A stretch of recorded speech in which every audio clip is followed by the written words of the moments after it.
temong paksi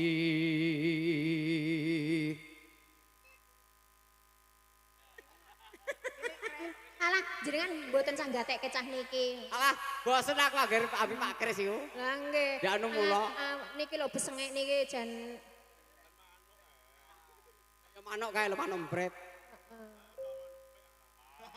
manuk apa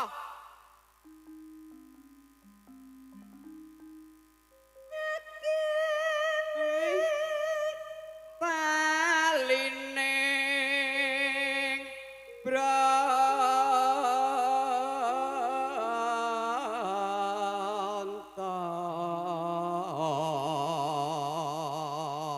Mbah Yayu, jenengan riyen dapukan ketoprak nggih. Yo nek ketoprake ora ya nek sampean kepengin nglaras sak mestine sampean takon karo Pak Kris. Lah jenengan Sing kok luwih paham. suarane kok galik-galik. Alah, wong aku Sae. tul cilik aku jan ning Bogarbo iku aku wis biasa gendeng.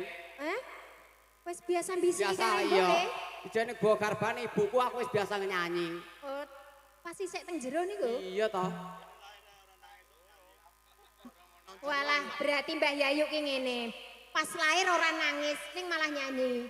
Nggih, Mbah.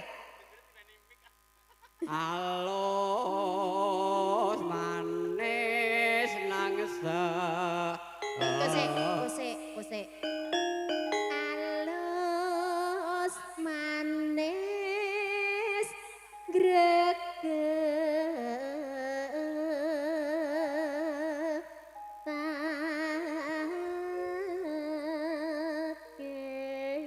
Hei.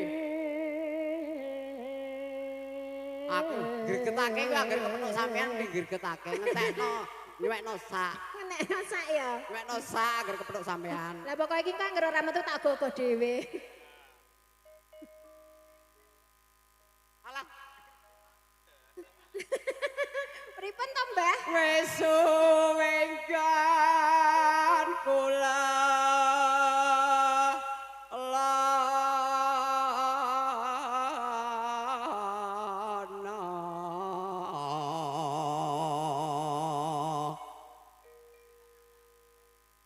Golek isi poda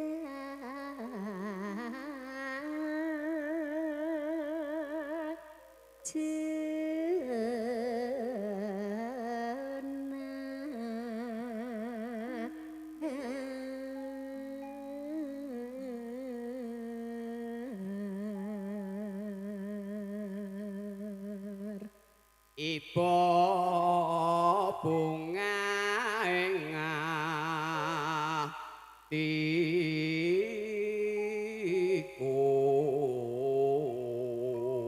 atiku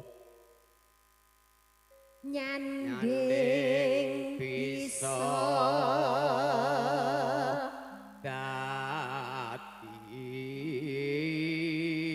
dadi tombo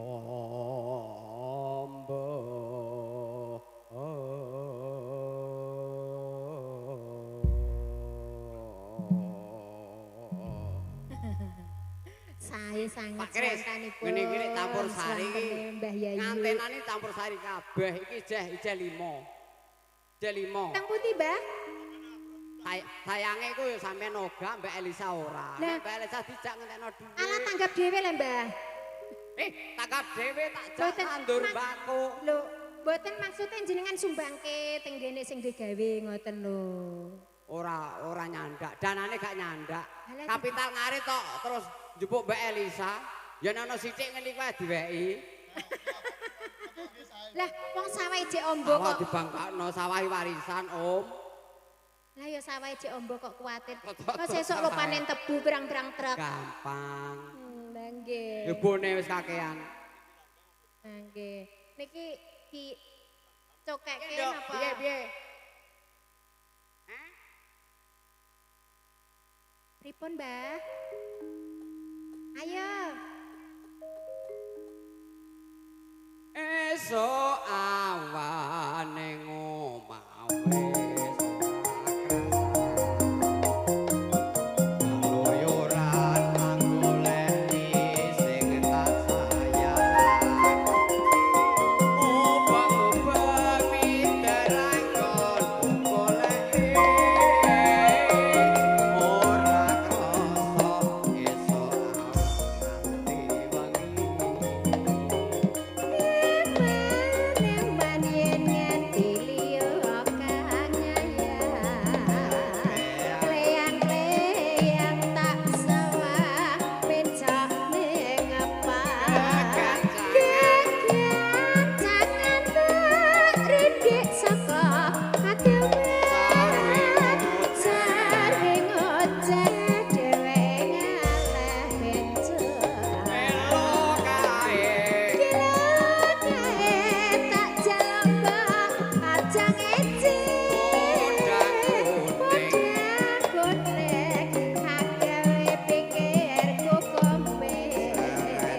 pripun?